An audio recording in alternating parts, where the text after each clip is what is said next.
You've noticed it in the small things, the way they brush past you without touch, the way their eyes linger more on a screen than on your face, the way "I love you" has become a phrase of routine, softly spoken, but no longer felt. You tell yourself not to overthink. You try to act like it's nothing, but something inside you keeps whispering, "Why don't I feel wanted anymore?" It's not about attention. It's not about sex. It's about something much quieter, much harder to describe, a kind of emptiness that builds slowly until one day you realize you've stopped reaching for them too. And maybe you haven't said anything out loud. Maybe you're afraid to, because the last thing you want to feel is dramatic or needy. But this is not neediness. It's human. The ache to be desired is not vanity. It's a longing for recognition, for closeness, for the feeling that someone sees the whole of you and still chooses you with warmth in their eyes. Most people don't notice the moment it begins to shift, the moment when comfort becomes complacency, when routine slowly replaces romance, when life gets busy and love gets backgrounded. You still share a bed, but the space between your bodies feels wider than ever, but only about logistics and schedules. You still love them, but you miss wanting to be wanted. Desire doesn't disappear overnight. It slips away quietly. It fades in the pauses, in the nights when no one reaches first, in the mornings when no one says, "I couldn't stop thinking about you." You don't need them to prove anything. You just want to feel that pull again, that spark, that look, that weightless moment when their attention holds you like gravity. So let's get honest. You don't feel desired anymore, and that hurts. Not because you've done something wrong, not because the love is gone, but because connection can starve even in the middle of what looks like a happy relationship. Desire is not about bodies, it's about being drawn to someone's soul again. And that requires presence, curiosity, and choice, repeated daily, even when it's hard, because desire doesn't vanish, it waits, quietly, longing to be noticed. Longing to be invited back in, it rarely begins with betrayal. It doesn't crash in like a storm or shout in sharp words. It arrives slowly, quietly, like a fog at dusk. A few missed glances, a few unspoken needs, a few days of silence stretched a little too far, and then suddenly, the warmth is gone, and no one can remember when exactly it left. We often think desire dies with time, but that's not true. Desire dies in the absence of attention. It fades when curiosity fades. It weakens when we assume we've already seen everything there is to see in someone. You begin to believe you already know how they'll respond, so you stop asking questions. You stop looking deeper. And that quiet decision, it steals everything. Maybe it started when you stopped reaching for their hand. Maybe it was the night they rolled away in bed and you told yourself not to take it personally. Maybe it was the way routine began to shape your days, until all the laughter, the play, the flirtation got buried beneath "what's for dinner" and "did you pay the bill?" And it's not that either of you stopped caring. It's just you stopped showing it in ways that feel like desire. Here's the part that hurts the most. Desire is a fire that must be fed, not with sex, but with emotional invitation. And there are habits that quietly starve that fire. 1. Routine that never breaks. When every day feels like a copy-paste version of the one before, your relationship stops surprising either of you. And desire needs surprise. It feeds on unpredictability, not chaos, but freshness. A look they didn't expect, a touch that wasn't scheduled, a question that makes them pause and feel seen again. 2. Unspoken resentment. Resentment doesn't always shout. Sometimes it just sighs. It sits in the corners of conversations. It pulls your energy inward.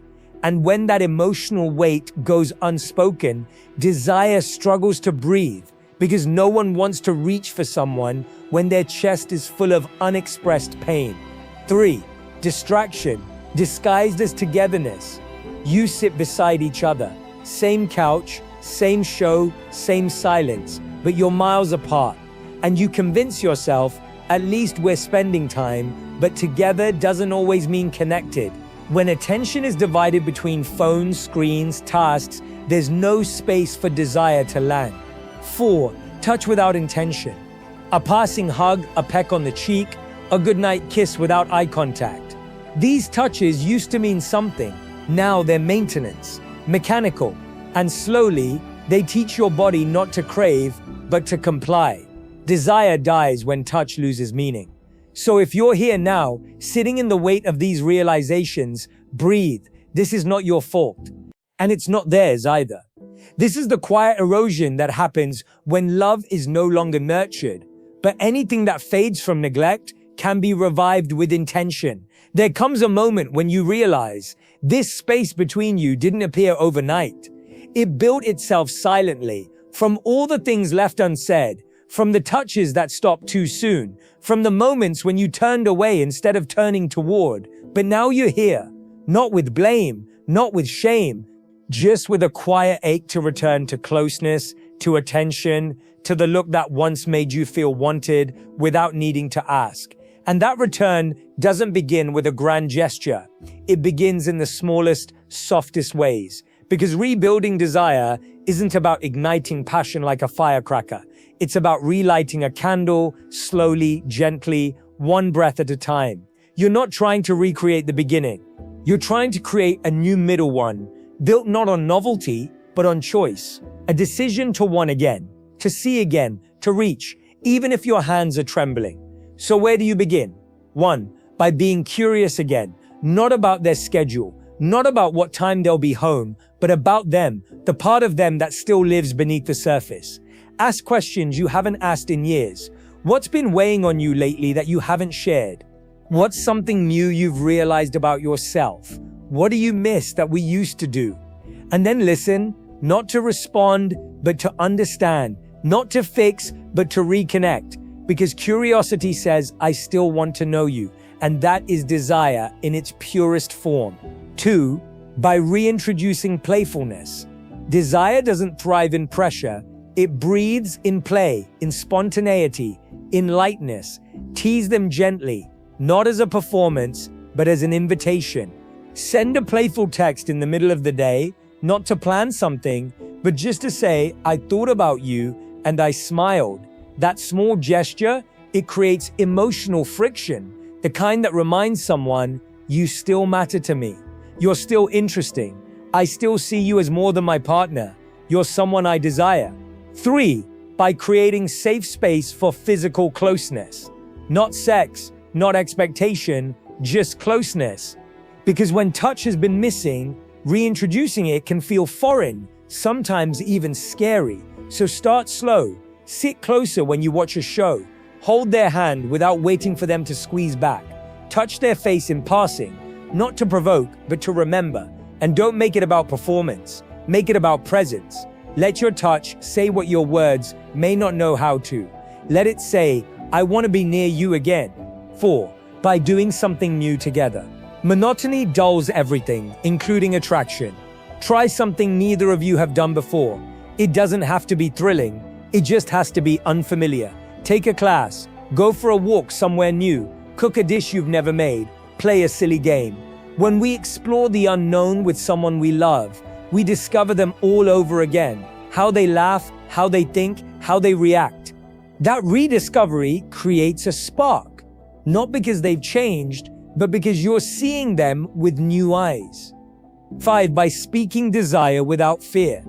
This is the hardest part, because somewhere along the way, you may have stopped expressing what you want because you are afraid it would be met with silence or worse, indifference. But desire cannot grow in silence. It needs breath. It needs voice. So speak, even if softly. Say, I miss the way you used to touch me. I miss how you used to look at me like I was the only one in the room. I miss feeling like you wanted me, not out of routine, but out of hunger. These aren't demands. They're doorways. They open something. They stir memory. They say there's still something worth saving here. And if you're afraid of rejection, remember this. Desire does not demand perfection. It simply asks for presence. You don't have to get it right every time. You just have to show up consistently, softly, willingly. And when you do, when both of you begin to reach for each other again, without agenda, without fear, something shifts. That slow return to desire begins. Not as a fire, but as a warmth that finds its way back home. Desire doesn't have to burn wildly to be real.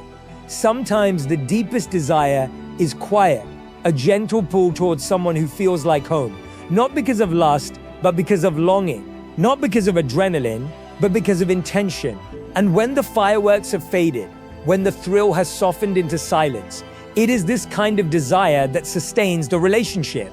But getting there, rekindling that quiet fire, requires both of you to show up in ways you may have forgotten. Not perfectly, but vulnerably, lovingly, willingly. The truth is, you cannot force someone to desire you again, but you can become more desirable, not through changing your body or becoming someone else, but by reconnecting with your presence, your curiosity, your emotional availability, the parts of you that used to reach out without fear. And when you shift in that way, something in the relationship begins to shift too. Walls soften, eyes meet, and even if the flame is small, it begins to flicker again. Let's now explore how to nurture that flicker into something stronger, not with big dramatic gestures, but with consistent, heart-led effort that slowly opens space for desire to return. 1. Create safe space for emotional vulnerability. Desire is tied deeply to safety, not the kind of safety that numbs or dulls passion, but the kind that says, I see all of you and I'm still here. When someone feels emotionally judged, they stop opening. When they feel compared, criticized, or unseen, they retreat. But when they feel safe, when their thoughts are held without correction, when their silence is met with gentle attention, they lean in. And in that leaning, desire can re-emerge, not from pressure, but from peace. 2. Shift from expectation to appreciation. Expectation says, you should kiss me, you should want me, you should be more romantic. Appreciation says, I noticed the way you touched my back this morning, thank you. I saw the way you looked at me tonight and I missed that look. I appreciate your presence even when we're both tired.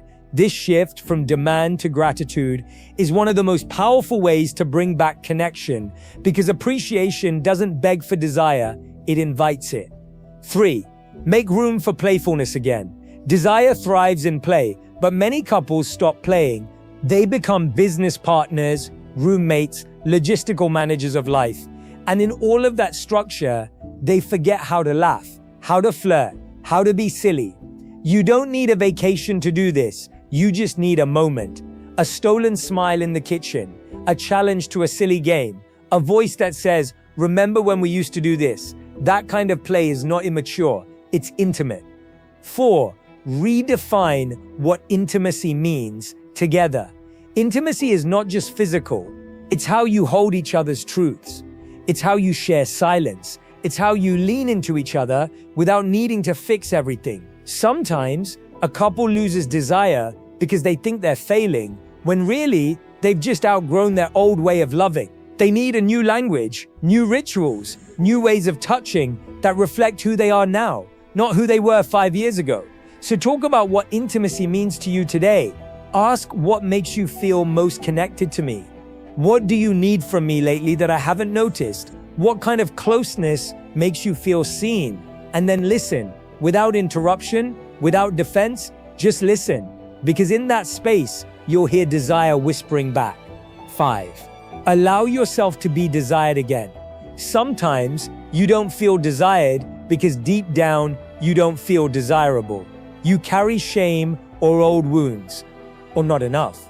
But you are not too much. You are not too little. You are simply human. And being human means being worthy of love, not for what you do, but for who you are when you are soft, honest, and true. Desire often returns, not when others reach for us, but when we finally stop hiding ourselves. So let yourself be seen again. Let your partner see the version of you that's not pretending to be okay. Let them see your longing. Let them see your affection. Let them feel your gaze rest on them, without expectation, but with genuine wonder, as if you're seeing them again for the first time. Because maybe that's what you both need, to start again. Not from the beginning, but from here, this moment, this version of you. this love that has weathered the ordinary and survived the silence. And if you do, if you both choose this kind of effort, this kind of attention, this kind of love, then desire may not just return, it may transform from fire into warmth, from spark into safety, from something that fades into something that remains.